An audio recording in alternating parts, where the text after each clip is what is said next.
Vous êtes sur France 24, c'est l'heure du journal de l'Afrique, soyez les bienvenus. À la une, le Cameroun sous tension à l'approche de l'annonce des résultats officiels de la présidentielle. L'opposant Issa Chiroma Bakary s'est autoproclamé vainqueur et a d'ores et déjà annoncé qu'il va contester tout autre résultat. La correspondance à Yaoundé en début d'édition. Plus que 3 jours avant une autre élection, cette fois-ci en Côte d'Ivoire, la campagne bat son plein, mais quelques mouvements de protestation sont à signaler dans le pays, alors que plus de 700 personnes ont été arrêtées. On fera le point avec notre correspondante. Enfin, nous vous emmènerons à Gorée, mémoire de la traite négrière. L'île est aujourd'hui confrontée à l'érosion côtière de la dégradation de son patrimoine. Afin d'y remédier, les autorités sénégalaises ont entamé la construction d'une digue de plus d'1 kilomètre de long. Le reportage à voir en fin d'édition. Et on ouvre ce journal au Cameroun dans l'attente des résultats de l'élection présidentielle. La tension monte dans le pays à l'approche des résultats officiel, l'un des candidats, Issa Chiroma Bakary, s'est autoproclamé vainqueur et a d'ores et déjà annoncé qu'il va contester tout autre résultat. C'est dans ce contexte que le Conseil constitutionnel a statué sur 8 requêtes, dont l'une qui réclamait l'annulation de l'élection présidentielle. Les précisions de notre correspondant à Yaoundé, Marcel Amonko. Le Conseil constitutionnel devait se prononcer sur 8 requêtes, dont celle de Mme Tomaino Ndamjoya, la candidate de l'UDC, l'Union démocratique du Cameroun, qui demandait l'annulation de l'élection présidentielle du 12 octobre dernier au motif qu'elle a été entachée de fraude massive. Une demande rejetée par le juge constitutionnel au grand regret de Mme Tomaino Ndamjoya. Cela ne nous étonne pas, parce que si vous allez dans les élections antérieures, vous allez vous rendre compte que c'est un peu la donne ici, le rejet au niveau de la forme, parce qu'on a peur de rentrer vraiment dans ces moyens, dans ces faits qui, ma foi, n'honorent pas notre pays. La décision du Conseil constitutionnel qui a rejeté la demande en annulation du scrutin présidentiel du 12 octobre dernier de la candidate de l'UDC a été saluée par les conseils du RDPC, le parti au pouvoir. Le RDPC et son candidat ne se sont pas attelés seulement à défendre la forme de la requête. Donc nous étions obligés de rentrer dans le fond pour que le public soit pris à témoin, que le public comprenne que, même sur le fond, la requête de Mme Tomaino Ndamjoya ne pouvait pas prospérer.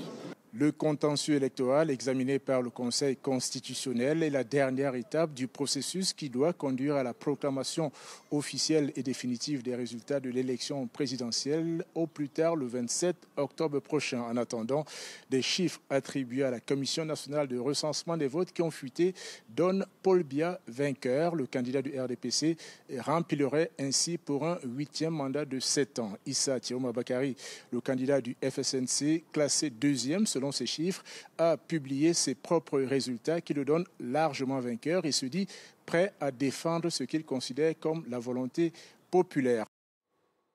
Autre titre de ce journal, J-3 avant l'élection présidentielle en Côte d'Ivoire, dernière ligne droite pour les 5 candidats en lice, alors que la campagne s'achève ce jeudi. Depuis plusieurs jours, le climat se crispe dans le pays. Les autorités ont interdit les marches. On fait le point avec notre correspondante à Abidjan, Julia Guggenheim. Écoutez, la situation, elle est plutôt calme ici à Abidjan. En revanche, on a pu observer quelques mouvements de protestation dans plusieurs localités de l'intérieur du pays. Une commission électorale locale a été incendiée dans la capitale administrative, à Yamoussoukro.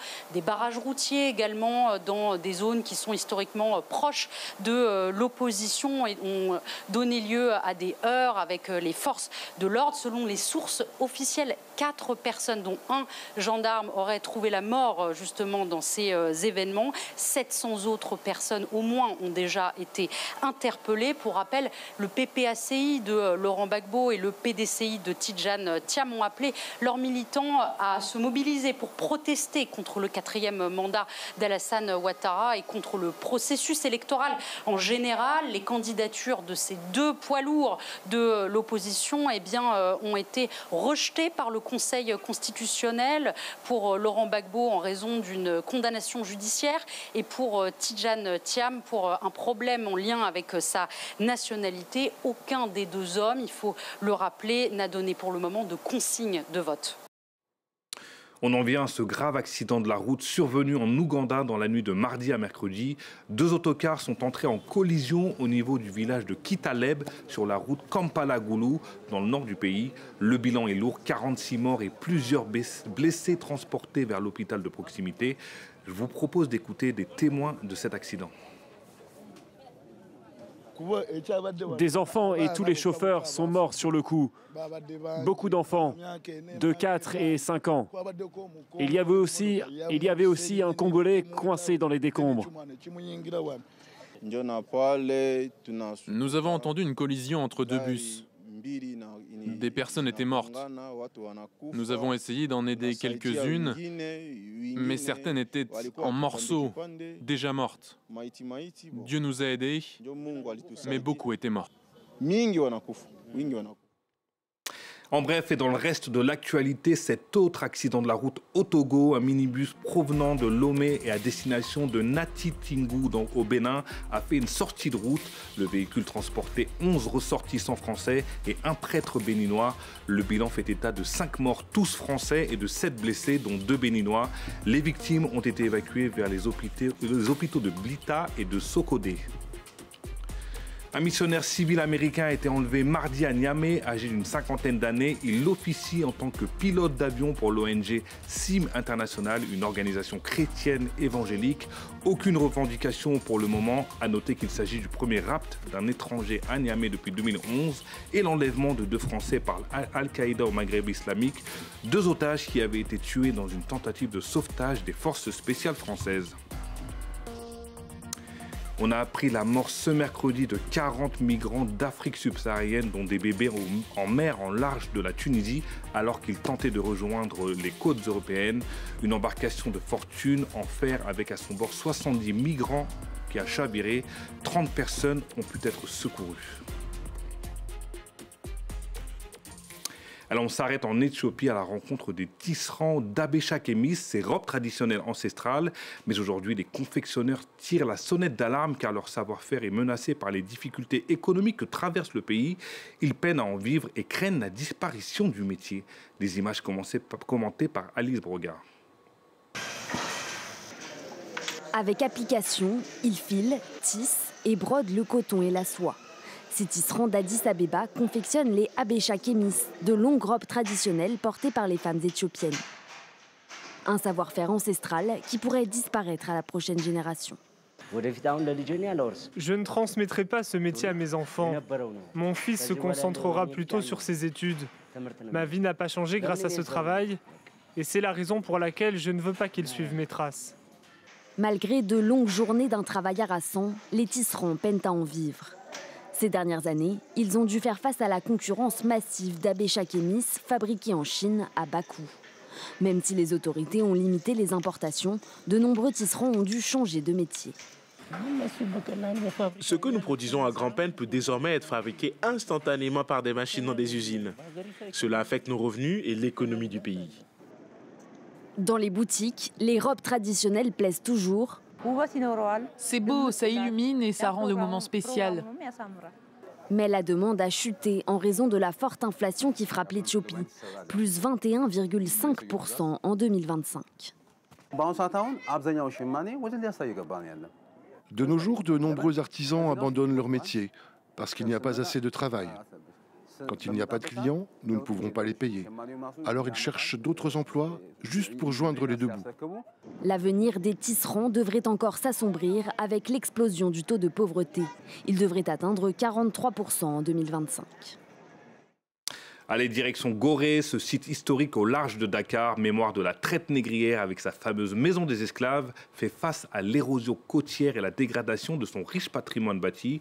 Face aux appels répétés d'écologistes et de défenseurs de l'histoire architecturale de l'île ces dernières années, le gouvernement a lancé un projet de préservation et de conservation de l'île. Regardez ce reportage de notre correspondant à Dakar, Iliman Dao. Une digue de protection en cours de construction autour de l'île de Gorée.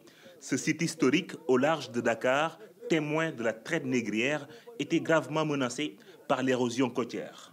C'est un soulagement pour Mamadou, habitant de l'île, qui a assisté ces dernières années à l'avancée dangereuse de la mer.